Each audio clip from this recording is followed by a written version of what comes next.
Кайырлы күн, құрметті оқырмандар. Бүгін сіздермен осындай өте дәмі керемет болып шығатын красный бархат пирожныйын дайындайтын боламыз. Ол үшін ең алдымен менің YouTube каналыма тіркеліп, лайк басып, қоңырауша белгісін басып қойыңыздар. Ең алдымен біз өзімізге керекті заттарымызды дайындап аламыз.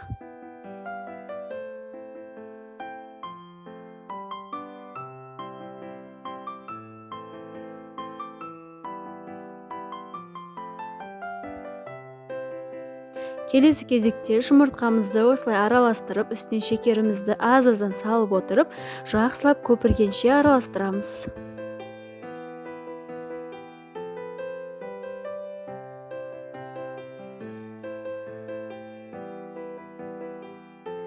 Міне жұмыртқамыз әппақ болып көпіріп шықты. Келесі кезекте майонез қосамыз.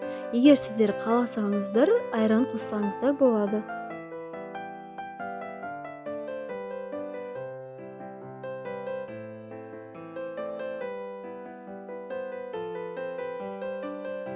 Келесі кезекте біз құрғақ қоспаларымызды дайындап аламыз.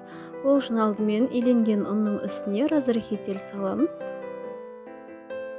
Және де краскамызды өздеріңіздің қалауларыңыз бойынша түсіне қарай қолдансаңыздар болады.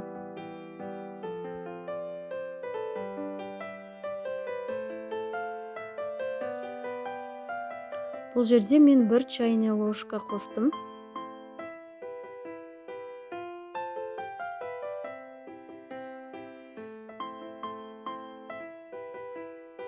Ұнымыздың бәрін салып жібермейміз, 2 бөліп саламыз.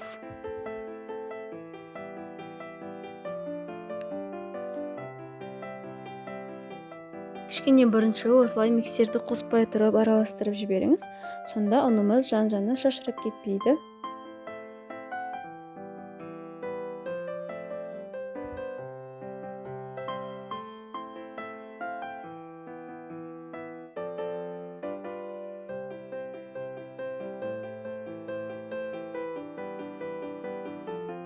Міне көріп тұрғандарыңыздай түсі де өте әдемі болып шықты. Келесі кезекте біз печкамызды қосып, қыздырып дайындап аламыз. Және де дайын болған тестамыздың қамырын осылай 3 бөлікке бірдей қылып бөліп аламыз.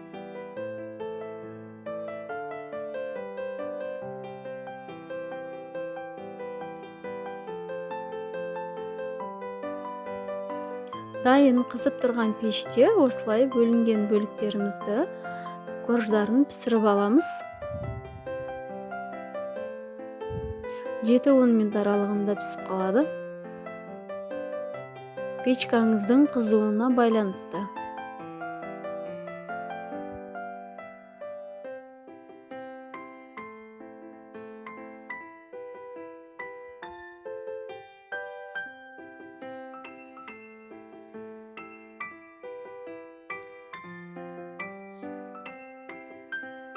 Міне көріп тұрғандарыңыздай корждарымыз дайын болды. Келесі кезекте корждарымыз суығанша біз кремін дайындайтын боламыз. Ол үшін ең алдымен творожный сыр мен сахарный пудраны жақсылап араластырып аламыз.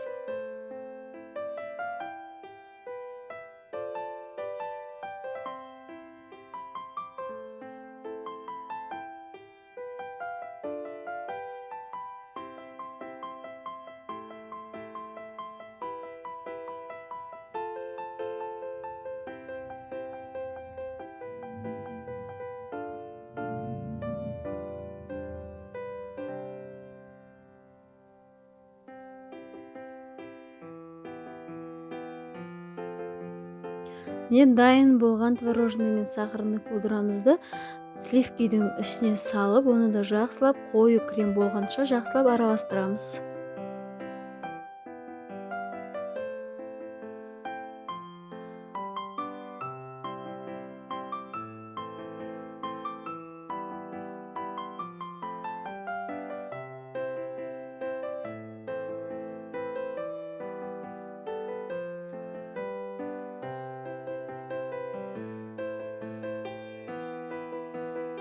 Креміміз дайын болды.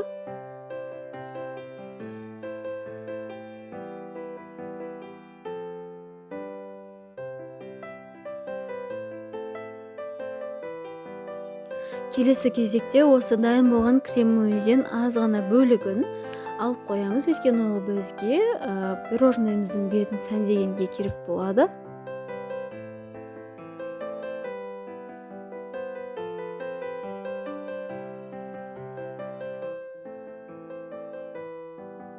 Үш лопатка салсаңыз да жеткілікті. Келесі кезек дайын болған пирожныйларымызды бір келкі көлемде кесіп аламыз жан-жағын барлығын. Сосын қалған кремді 3 бөлікке бірдей қылып бөліп, арасына жағып шығамыз.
Толықтай жағып алдық.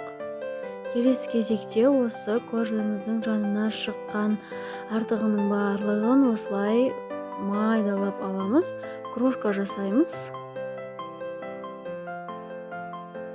Міне крошкамыз дайын. Келесі кезекте пирожныйымызды қаптап шығамыз.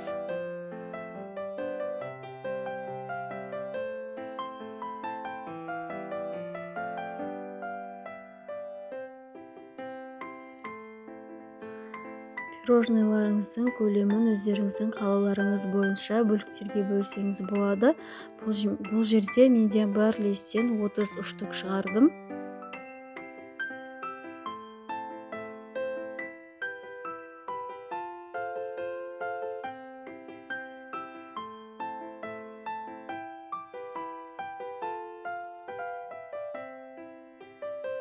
Өте жұмсақ әрі дәмді болып шығады. Сіздер де жасап көріңіздер.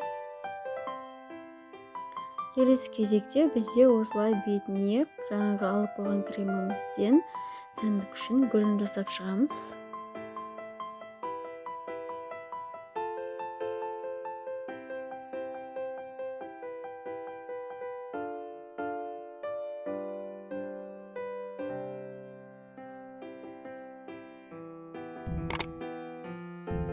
Менің YouTube каналыма тіркеліп, лайк басып, қоңырау белгісін басып кетуді ұмытпаңыздар.